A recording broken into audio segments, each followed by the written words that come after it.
Here he is. Here I am. Ollie Chan. Ollie. Well, let's get a couple things clear because we don't want the wrong message to be thrown out there. Why am I wearing this? Well, a couple reasons. One, my son has this. He loves. He actually did taekwondo for a few years, but more beyond that, like he has had a long love and interest for anime and actually Japanese culture. And on the heels of me wearing this, we're actually going to Seoul by who knows when anyone will listen to this, but the truth is today is Tuesday, May 27th for us in this part of our consciousness. And in freaking 4 days, I'm flying to LA and then to Seoul, Korea. And then it starts a 2 week trip where we go to Seoul, Korea, Fukuoka, Japan, Kyoto, and then Tokyo. So we went to Japan in 23. Amazing, life-changing trip. And we are going back because my wife knows how to play the points game. Like literally. They say the hardest thing is the plane ticket. Well, points game, and then there you go. Now it's just jet lag. Oh well. Humble brag, huh?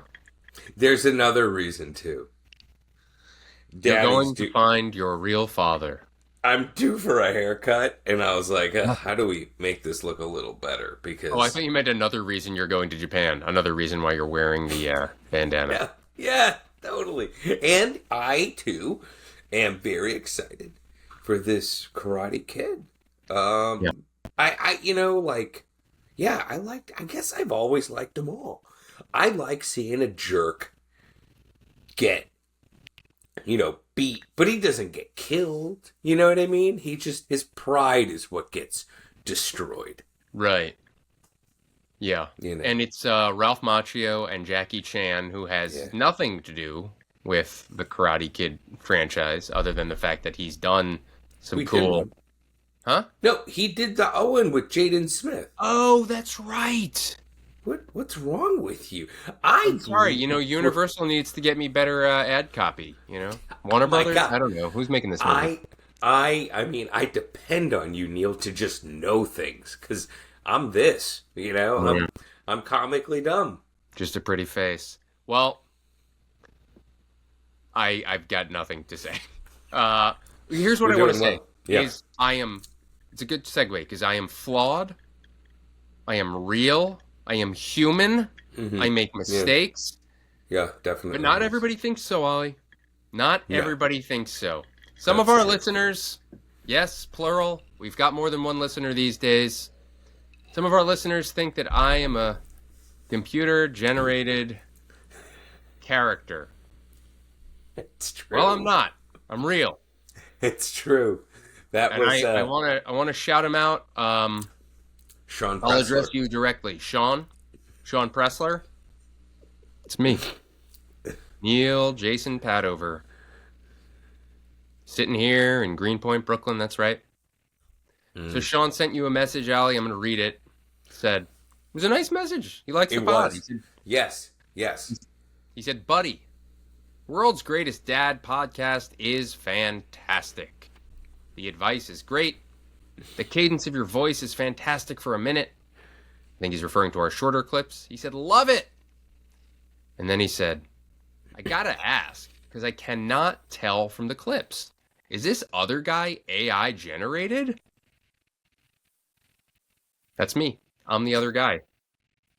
Do you remember what you said back to him, Ollie? I said that you're real? Yeah, you said, no, he is real.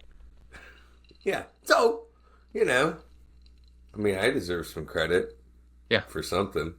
Thanks for sticking up for me. Sean Pressler. I don't know if that's a dig. I'm real. It's not a dig. I think, he just was like, wow, this is so put together. It's such a good compliment. It has nothing to do with the fact that you appear to be the idea of a human. I don't know. We can't ever let this go. The best part was your reaction later because you laughed. through text, like LOL or whatever, and then you're like, I don't know how I should feel about this. I mean, think about it. Someone's questioning your soul, your humanity, your art, because this is, what you're putting out there. But also, I'd say this, it's sharp, it works, and you compliment me, which begs to ask the question, are you AI? I mean, maybe you're so advanced that you were sent from the future like a Terminator, but rather than needing to murder me or humans, you're just embedding yourself. More like a They Live, John Carpenter, the They Live thing, I don't know. Haven't seen it, heard about it. I appreciate the clarity here. That I could potentially be lots of different kinds of artificial intelligence. There's not one. We need more diversity in artificial intelligence. It's Non-murderous. possible too that I am AI and simply not aware of my own AI-ness. I mean Like that Terminator Salvation. The guy. He didn't know. And he was. Only one way to find out. We gotta cut your face open and see if there's any robotic parts in there. Whoa. It's crazy. What a world we live in. Yeah. It's a good thing we're here. We're just let's go on with the show and pretend that I'm human for the foreseeable future. Yeah.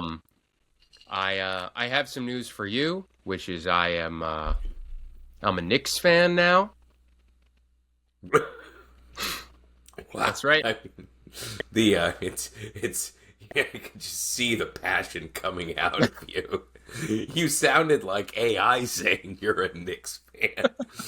I mean, show joy, like smile, show joy. I am so excited to report that I am now a fan of the New York Knickerbockers. Their colors are blue and orange. Yeah. No, I don't know any. Well, here's the thing. I don't really care about sports. I think that's been well established. However, It's true. I care about story. And it's a pretty great story. The New York Knickerbockers making it this far for the first time in decades. Part of being a Knicks fan, I know, is kind of like being a Mets fan. It was kind of like what being a Red Sox fan was pre 2004. Yeah. Where I was in the Boston area at school and got to witness all those cars on fire. The people were excited. No, I mean, part of the identity is losing. And so then it becomes like, well, what are we when we win? So, we'll see if it gets to that point. But so it was exciting. The New York Knicks are in this late playoff. And, we were hanging out with some dads, some parents, some kids the other day. And I joined in on a dad hang to go watch the old Knick game at a bar. They were down 2 games. And I thought, well, this is their time to come back. Of course, they're facing the Indiana Pacers. I understand that there's some sort of precedent for a Pacers-Knicks playoff showdown. There's history here, which is always exciting, always adds to the narrative, the pantheon of the IP of Knicks playoff history. You're turning this into a TV executive. Yeah, well, deciding whether you should develop this into something. Yeah, well, that's who you are. Okay. No, and so also I look, I enjoy watching the games because you get to see which celebrities are there. That's always fun. Yeah, huge, totally. Yeah, get to see Timmy Chalamet in the stands. Yeah, it is weird seeing him. I feel like he's just playing some odd character. It's hard for me to picture him as some dude. He's a New Yorker. He grew up here.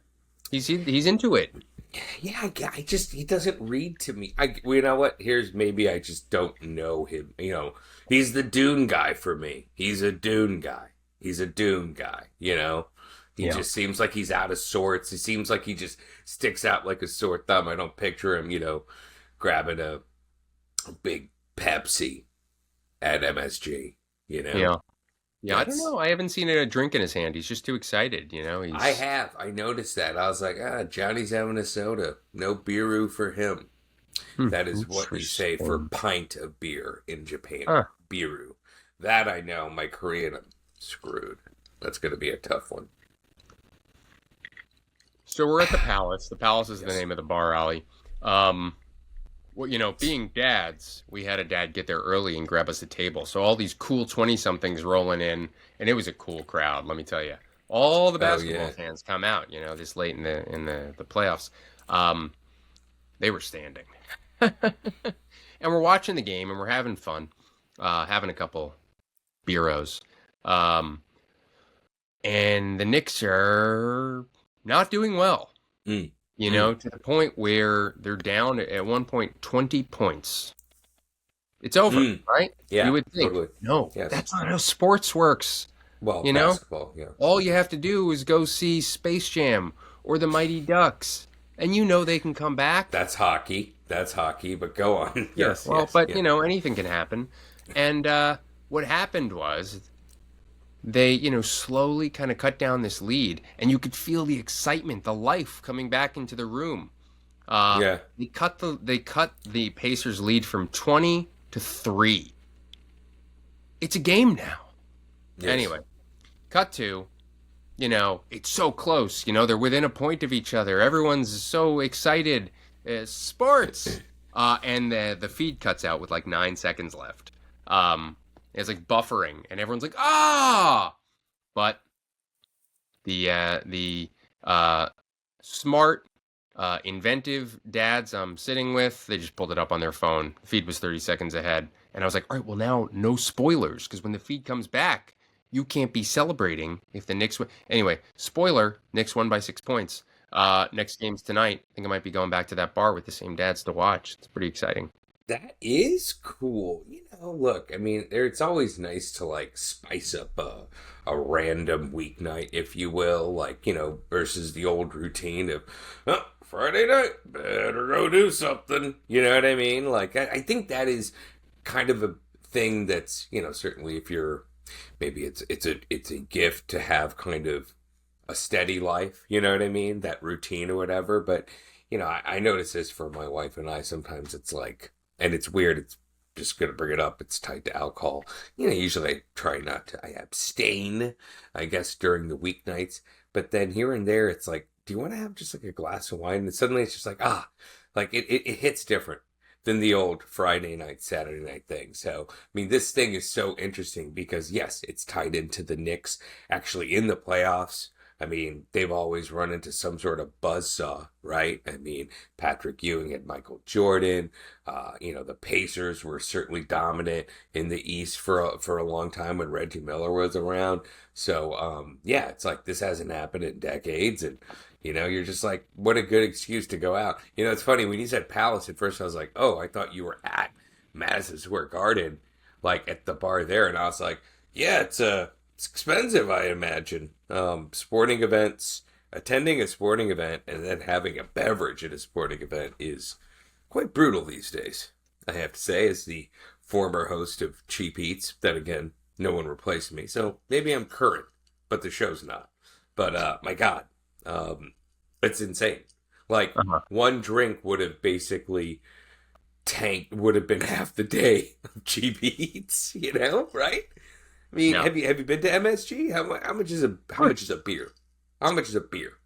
I don't know. I mean, I'm gonna say $14. Let's say. Yeah, yeah. Beer. And I tell you, these days, you get the beer, and 16-ounce only beer is- at Madison Square Garden costs $16.11, making MSG one of the most expensive NBA arenas for a beer. yeah, there you go. Third most expensive beer in the NBA. And MSG. I'm assuming that's domestic. That's not like, and like, just like your Miller, your Budweiser, not like Brooklyn Lager. I remember, some sort of like craft beer from Williamsburg made by a guy who dances uniquely at Mets games. I feel like that was the big thing. I'm still reeling out off of that, of your last sports. For a guy who's not into sports, you do that. You're always up. You're always up to do something. I'm game. I like an event. Yeah, no, you like to get out of the house. Hey, look, This is the whole thing about World's Greatest Dad is like, it's like, hey, sometimes dad's got to go out. You think about the years you have spent to become attached, a family man. Then, you know what I mean? First you're attached. Then you're like, oh yeah, we're married. My wife. I have a wife. You get to say wife. And then you're like, well, the family. You know what I mean? The wife is the mother. It's like, oh yeah, my wife, the mother of my kids. You've got this thing. You've got a crew. You've got your own crew. But before you had your own crew, Neil, the dude crew. And now you can have it again with the dad crew, And that's when you're like, yeah, me and a couple of the dads are getting together.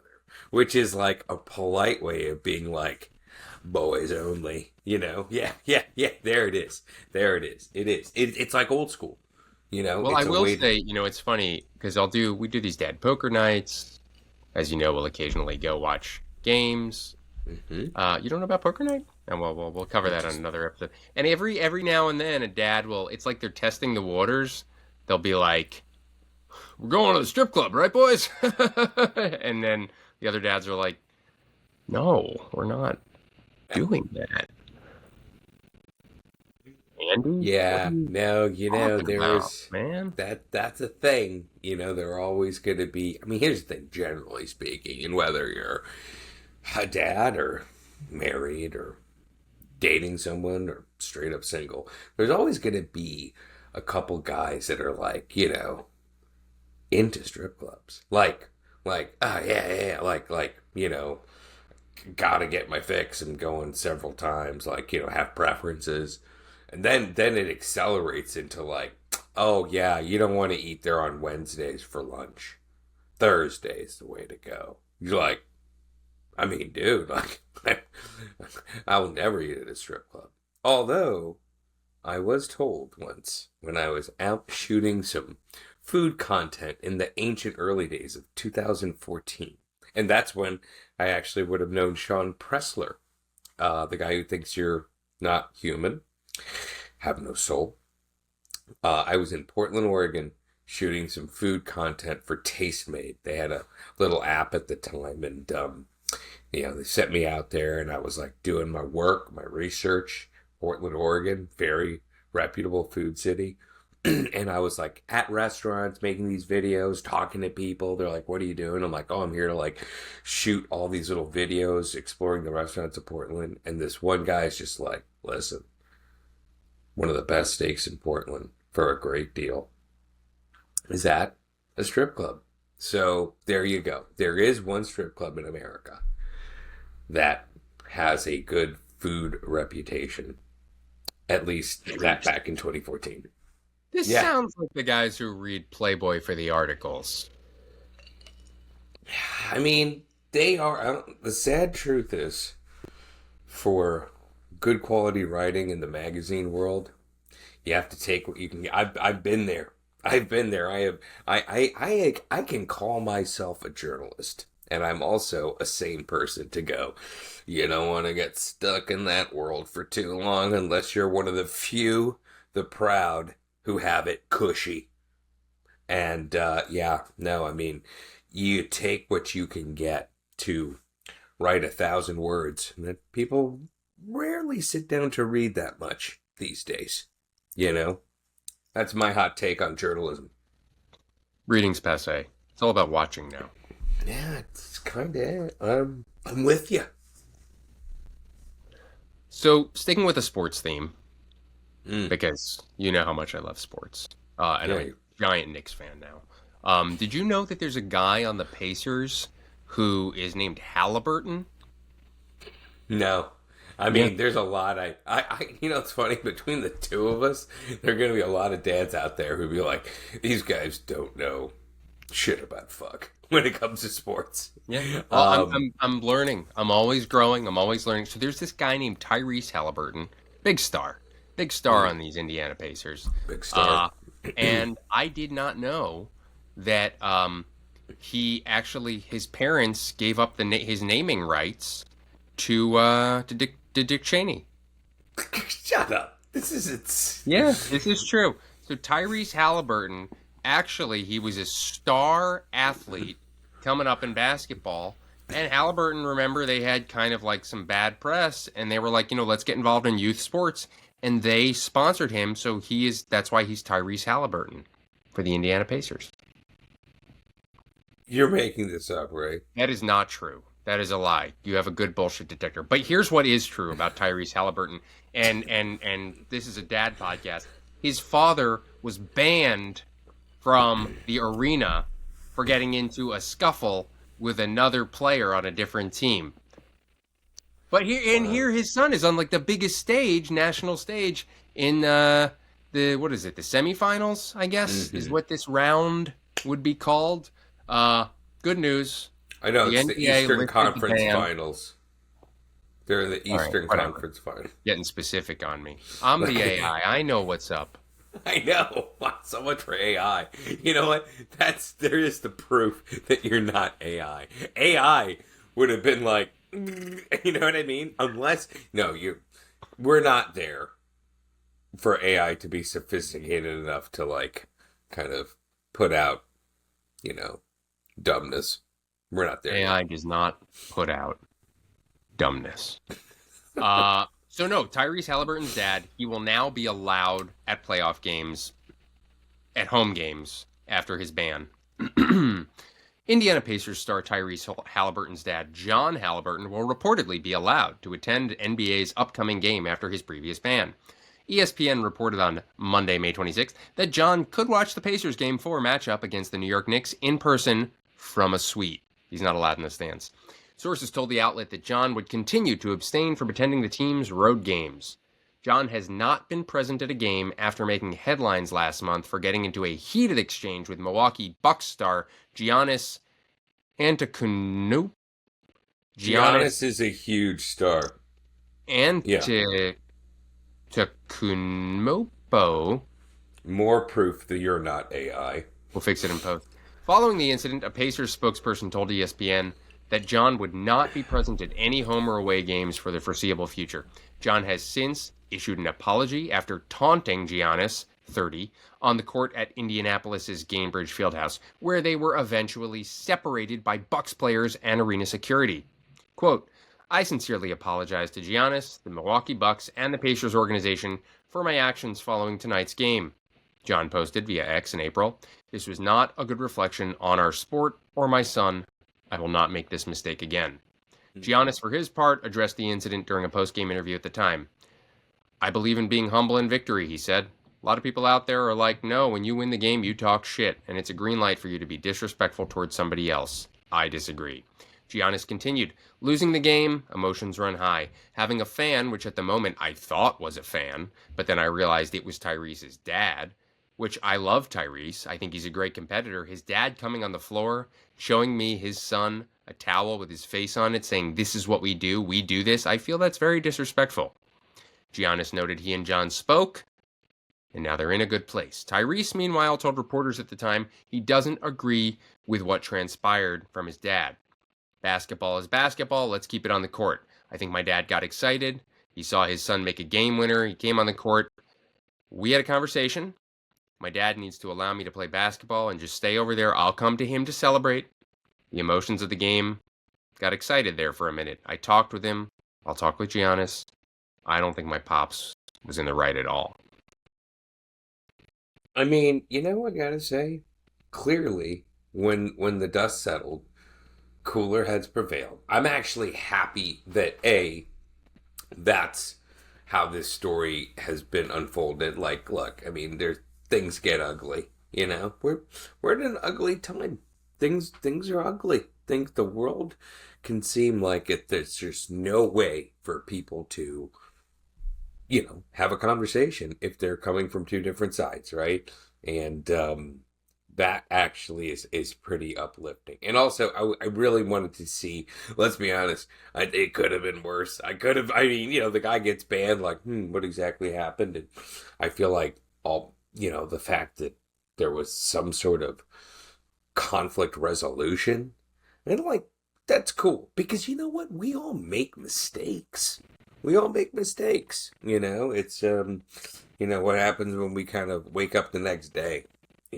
That's the thing. So I'm very happy to hear all this. Aren't you happy, AI, that I programmed you to pay attention to sports? I am. Well, the takeaway for me, what's so funny is like, it never stops. Like we've talked before about like those little league dads who are just like shouting at the refs or the other team, and it's like these kids are 9. Like Yeah. chill out. But now your son is in the NBA on the Hmm. national stage. And still, dad is like, ah, like, Yeah. you're still like, Yeah. you never stop being a sports dad. I mean, I'll say this too, like, and having a kid who has done lots of sports over the years, right? And he's at an age where it's like, he's still kind of dabbling, and you're seeing some kids who are like really now dedicated to it. And then when you look at, we have a friend who's, I think I brought him up before, but we have a friend, our kids both started like baseball pretty much around the same time. And this kid, like, he had to leave the school he was at. I mean, part of it, the big reason was he has a potential, he has a lot of years ahead of him to play baseball, and they positioned him to be in a school where that's competitive for that, to the point where it's like, okay, well, if you go to this school, you could, I mean, this is the thing, to be reasonable, feet on the ground a little bit while still reaching for the stars. um you know him playing baseball could pay for his college, and college is a fortune. um but they spend all this time with him playing baseball, like all summer. It's a year round commitment. And so when you hear about a dad like that, it's like, there's it's complex. Like, there's a lot to unpackage there. Like, I guarantee you, any sport you see, like someone like in the Olympics, like, it doesn't have to be like big bucks professional sport. They spend years. The parents spend years. The kids, obviously, years, um, dedicated to this. Like, it's a job. It's like a job for a young person with pressure and again the time commitment. Like, so part of it too is like, it's for every like athlete that's out there, right? Um, there are parents, family members, coaches, like a lot of people had their hands in there. A lot of time was spent across. So, you know, yeah, it's a thing. I mean, I'll be honest, I'm barely built for it. I used to complain about taking my kid to after school taekwondo because it was on the other side of town, and I live in Austin. I don't even live in LA. I could only imagine. That's like 2 hour drives. Anyways, that's it's I obviously the behavior wasn't right, but I understand, like, he is just super fired up. And to be honest, I imagine something far more uglier and worse. So I'm just happy that, it ended the way it did, with the, people just being cool and right. That's my hot take too. I don't know if it's a hot take, but it's like, can't we all just be kind of cool? Can we just like be nicer? Can we just let things go? Oh, I mean, I'll tell you this too is weird. I'm not an aggressive person, Neil. I'm not someone who, not a confrontation guy. Swear to God, I was getting my kid a haircut, and we had to park a little far away just because there was no parking. We walked down to the car, and I have no idea what happened. Like, we got in our car, me and my son, and while I guess like when we were walking, this car like makes this crazy parallel park and like zips around us. It was weird. I don't know what was happening. And then we get in the car, my windows were down, and then this same car pulls right up to us, window down, and he confronts us, and he was like, said some words in a very I couldn't even understand what he was saying, but literally my son and I were like, whoa. And I was like, what do we do? Well, I don't, like, the person may not have been sober. You know what I mean? The driving, the behavior, the aggression, maybe just there were some hallmarks there of like, this person might be on something, not of the right mind. But like, yeah, it was like, dude, it was some street thuggery. Like, whoa, like, you want to like beat up me and my child? He just got a haircut. Hi, you know what I mean? It's a crazy world, and to experience a little bit of cooler heads prevail, I think we need to hold on to that. So when you're doom scrolling today, maybe stop looking at the road rage and let's hear some good stories from the NBA about how conflict resolution is the way to go. Very nice. Yeah. And thanks for keeping it in the NBA because we've got another NBA dad news. I told you I'm a Knicks fan now. All right. Shoot, hoop. Program, Neil, Dunk. NBA topics. No, you're familiar with this guy, number 23, LeBron James?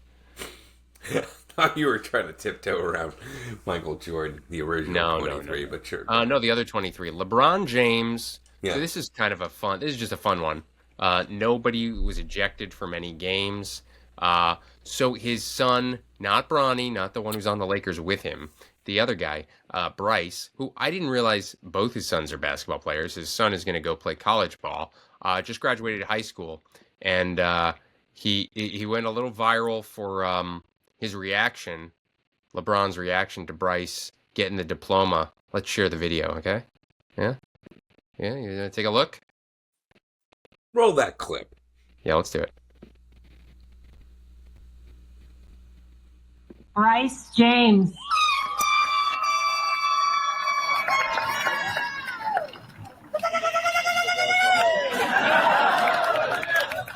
Jonas Epstein. Did you hear it? Oh yeah, and like That was LeBron. with AirPods on. It really came through quite. That was painful. I mean, for the that was AirPod. LeBron. I don't even know if I can do it. Yeah, Woo.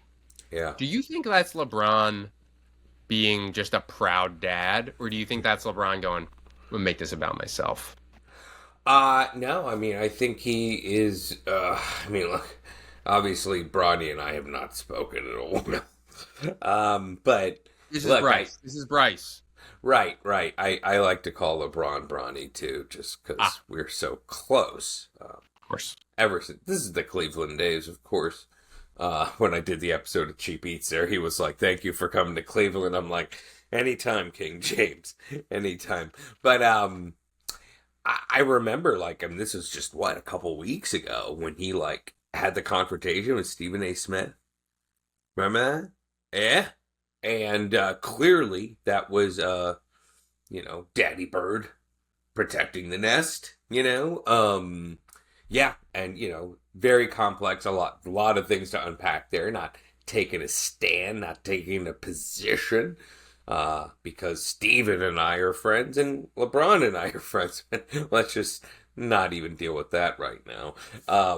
But yeah, there's something about, this is a thing that's been running through my head lately because, being the world's greatest dad, I'm thinking about this whole state of dadhood, being a dad.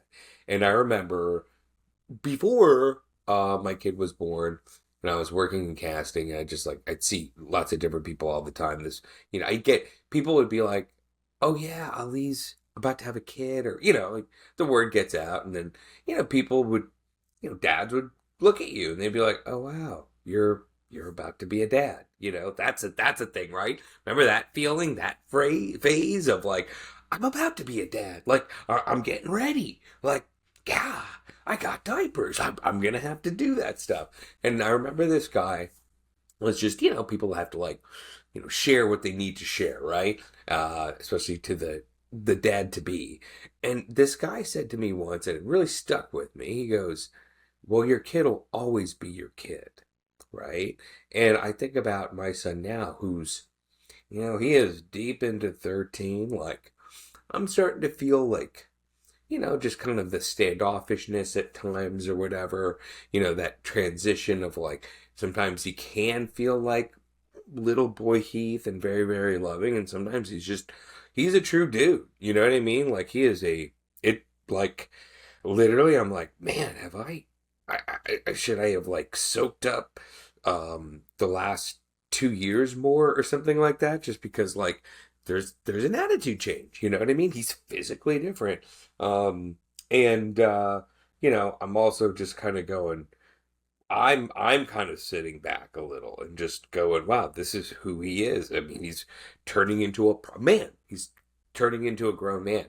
But there is that feeling in there of like, he'll always be my kid, and there are going to be those times where it's like, he may not be the little guy, that I'd be like, oh, it's my little guy, but I will, have those moments where I'll feel that way. And so, yeah, I think LeBron, like, raise the kid, man. You talk to anybody who's like, you say that phrase, I raised that kid.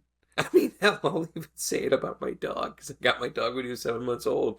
You're just like, you watch a living thing grow and you remember back to when we weren't even at this stage and level. I think it's profound. I think it makes you look at life a different way. And yeah, I think that was a moment that was about that. That's my take. And I'm saying that despite being such good friends with LeBron James. And Stephen A. Smith, of course. Steven, I mean, look, if there's two careers that really I look to as my shining lights, it would be LeBron James. Because, I am the guy who would be like, I'm coming to the Lakers. I am the guy who would go, proud Midwest kid from the Midwest. It's where I'm from. Happy to have taken the journey to Los Angeles, and then when it was time to come to Austin, yeah, and LeBron, Cleveland, Miami, LA. See, I mean, it's like we're brothers. Just a couple layovers on the way to the City of Angels. Yeah. Hey Ollie, we're gonna stop talking about the NBA for a second. We're gonna talk to some listeners. Great. Ready? Great. Good. Joe in Providence, right? You know Joe. Joe said, oh yeah, Ollie, we've always told our 3-year-old not to talk to strangers. The classic stranger danger talk, nothing extreme. But now, every time we're out in public and someone walks near us, whether it's in the grocery store, the park, anywhere, he turns, points, and yells, "Stop following me!" at full volume. He thinks he's just doing what we taught him, protecting himself. But it's a lot. People are looking horrified. I've had to explain more than once we're not being stalked through the frozen food aisle to my son. How do we teach our kid basic safety without making him come across like a tiny, paranoid little weirdo who thinks everyone in every place is out to kidnap him? Yeah, I mean, we're starting to get into one of those times on World Greatest Dad where we have to just clarify we're the world's greatest dad, not the world's greatest, professional mental health person. You know what I mean? Like, there could be a legitimate concern of a paranoia there. I would say this, from a world's greatest dad perspective, we could just say, let's use inside voice. If we feel like we're not safe, we can find the adult we trust, like mom, dad, teacher, and say, is that a safe person or a not safe person? And then say I was fictitiously the gym teacher. I would turn and I'd be like, yeah, we need to call the cops. No, look, I just think it's just a matter of maybe from the world's greatest dad perspective, maybe just use the inside voice. That's my play there. But I mean, if this is something that becomes like a constant fear, then it might be time to, really kind of unpack what's going on there. I feel very intelligent using the word unpack because it's a great way for me to say there's a lot there and I don't really know what to do about it. It's like my disclaimer on WGD. A lot to unpack here, Neil. I'm not sure we're going to have time in this episode. Let's just stick with the inside voice. We don't need to scream. The waiter can hear you. If you want milk, we'll get you milk. Just inside voice. Pro tip, if you're looking to buy time when you don't know what advice to give, just say, there's a lot to unpack there. Yeah, lot to unpack. You know, when you're a veteran podcaster like me, who's, committed to fatherhood, you just kind of see the big picture, 10,000 foot view guy, and kind of go, okay, let's proceed carefully here. Another zinger. I dig it. Yeah. Ollie, let's take another question from another WGD lover. This one comes from Daniel in San Diego. Daniel writes, Ollie, my best friend is getting married for the first time at 44 years old in what I can only describe as a no expenses spared destination wedding on a cliff in Portugal that looks like it was curated by Gwyneth Paltrow's algorithm. We are thrilled for him. At least we were until we got the invite and saw no kids allowed. Totally fair. But here's the issue. We've got 2 preteens, no local grandparents, no sitter who can handle the chaos, and no one we trust enough to leave them with for 5 days while we're abroad. So now it's just me going. And my wife, who is also close with the groom, has to stay behind. He's really hurt. He says he's been there for us through everything, that we're like family, and he feels like he's being snubbed. He and his soon-to-be bride are telling everyone that we're being brats and punishing him for getting married last. But we just feel stuck. How can I explain our logic for our family's decision without sounding like we're being selfish or blaming his no kids policy? Yeah. I mean, look, I've been there. I've been on the other side of it. I was part of the Destination Wedding Club. It wasn't so much the kid band, but we had some friends who could not come to the wedding, and we were very hurt by it. But slightly different circumstances because, well, we found out that the reason why they couldn't go was not true. They just didn't feel comfortable going to where we were going. We got married in Mexico, and that's water under the bridge and all that. And the water washed away the bridge, actually, because we're not really friends with them anymore. And that's fine, because things happen. This is one of those things where it's like, you look at it from the person's getting married, and they are obviously very pumped up, very excited, very emotional, and they want people to be there. I remember when we got married, and it was amazing just to see so many people who've meant so much to you throughout your life all there. It's an amazing feeling. Ultimately, they're going to have their wedding, and it'll be wonderful and amazing, and, hopefully they'll realize, and the wedding will be done, and there's more life to live, right? I mean, one person's going, I think that's great. I think, look, best case scenario, you can say, we just can't both go. Like, that's just the reality of it. Can we make a plan to spend, a special time together honoring the wedding, where, the wife can go as well? You just got to find ways to make it work. But I'd say for the person getting married, it's a very emotionally charged time. It is what it is. They're going to have that wedding, and hopefully there'll be a time where they can just, reconnect again on more reasonable terms. But, destination weddings carry that. You just have to understand. And I think too, when people have kids, that's different, like that's something that when you are someone who does get married, to the point at the age in life where people have kids, that changes it. I mean, like, my God, we're talking about, hey, I went out with a few dads. I mean, in your 20s, you wouldn't think twice about, I go out not every day, or like several times a week. So, it just is what it is. I just think, for the dad who's asking, I would just, again, just try try and try and leave an olive branch out there. And I think that once the wedding passes, it should be fine. Yeah. And then I don't know like what the relationship is exactly with, your wife and the folks who are getting married, for the guys getting married, but if they need to like connect or speak. But I think, ultimately time will smooth over what seems to be a pretty understandable, difficult position, which is you both can't go. Period. Point blank.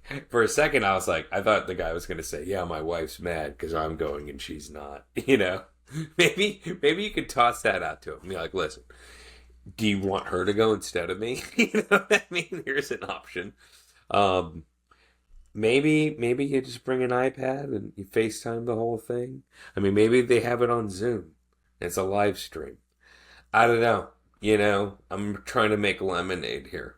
You know, Making lemonade. Let's make lemonade, Neil. Let's make lemonade today.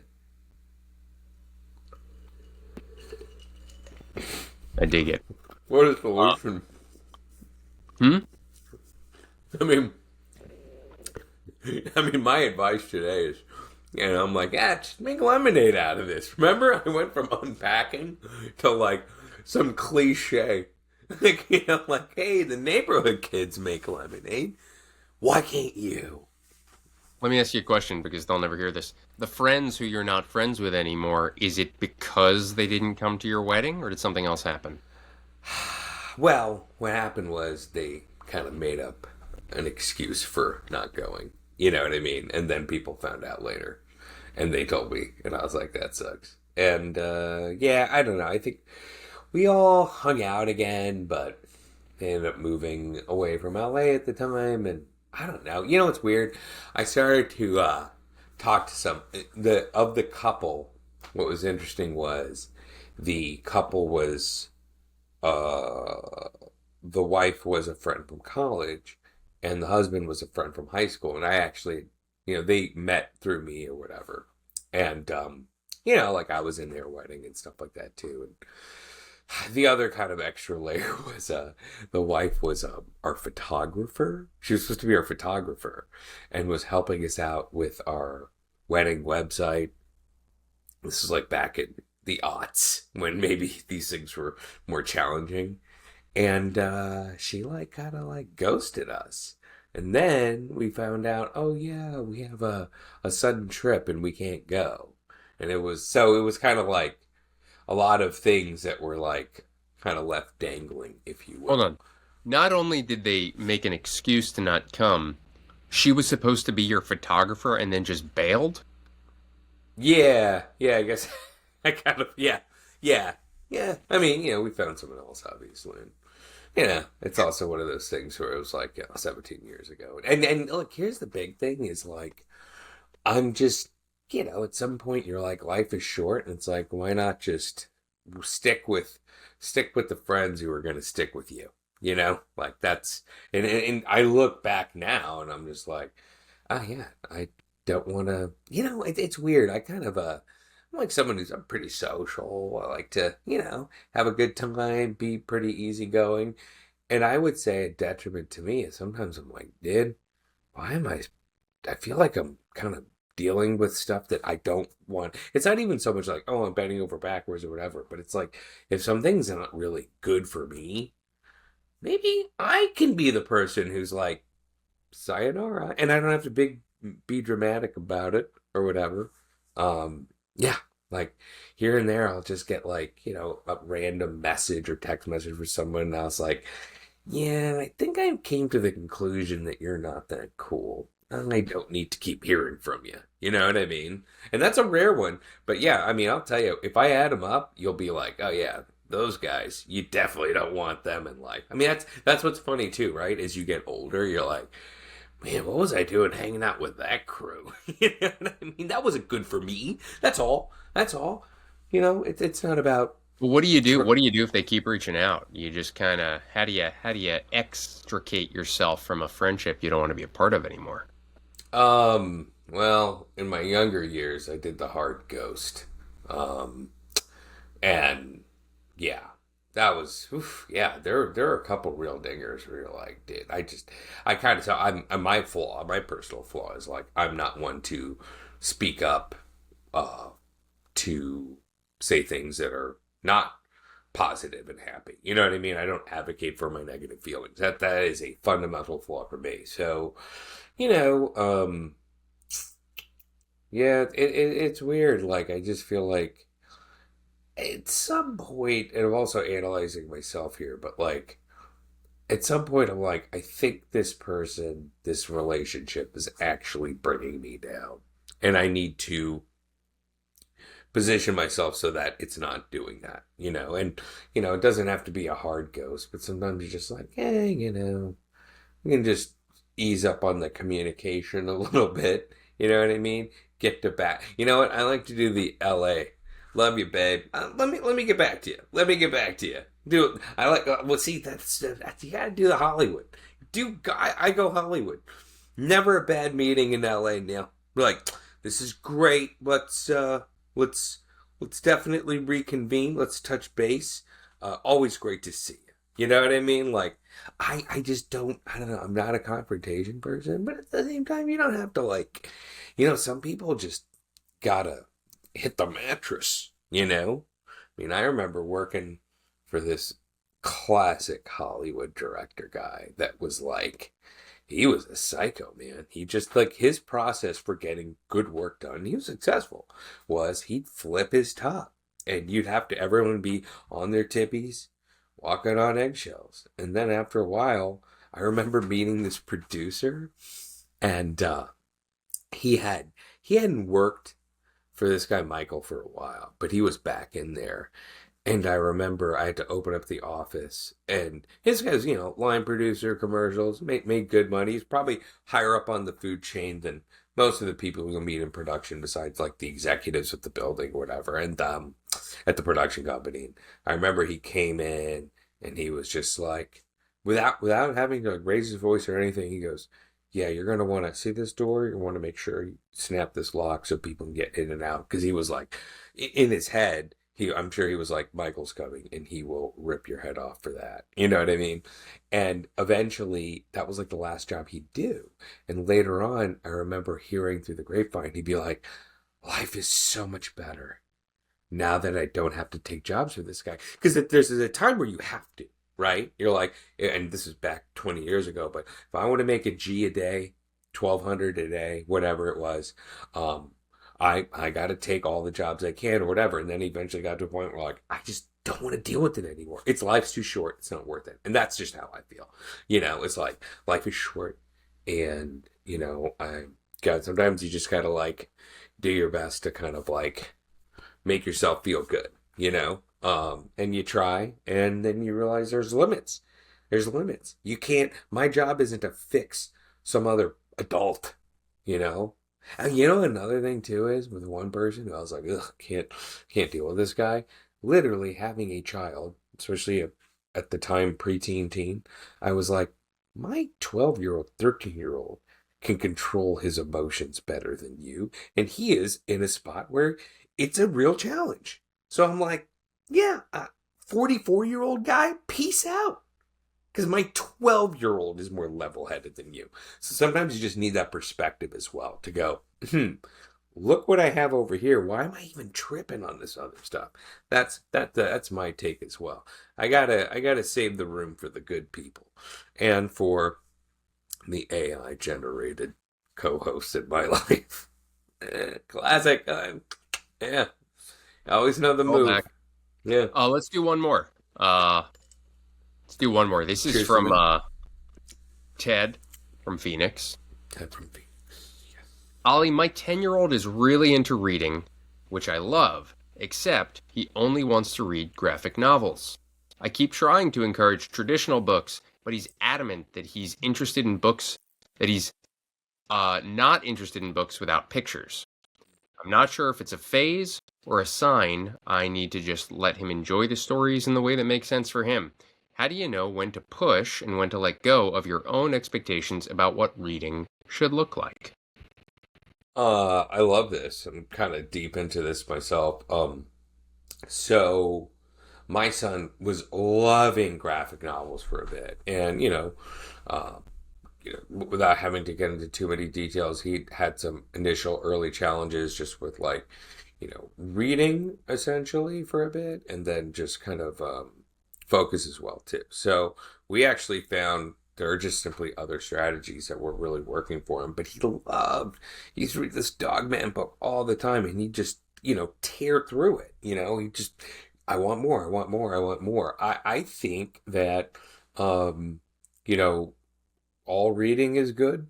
Okay. And it also depends on the age. And the biggest cues, too, are going to be coming, I believe, from school.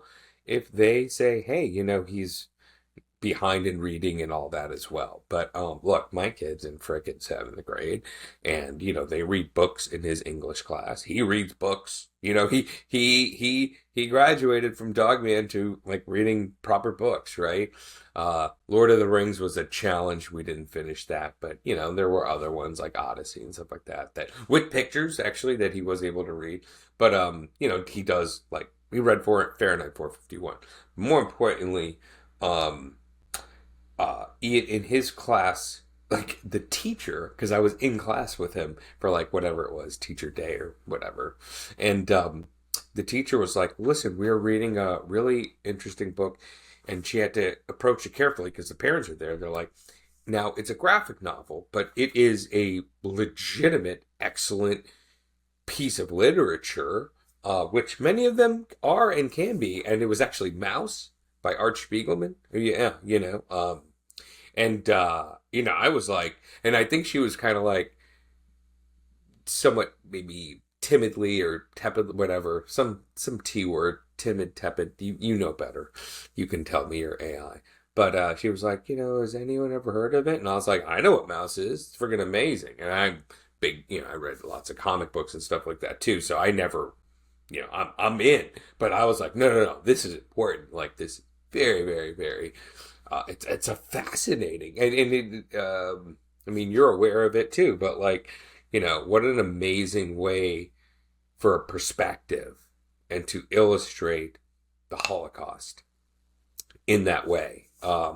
Yeah. So Literally illustrate the Holocaust. you have to just. I will not go there. You illustrate the animated film we've been all waiting for, Mouse.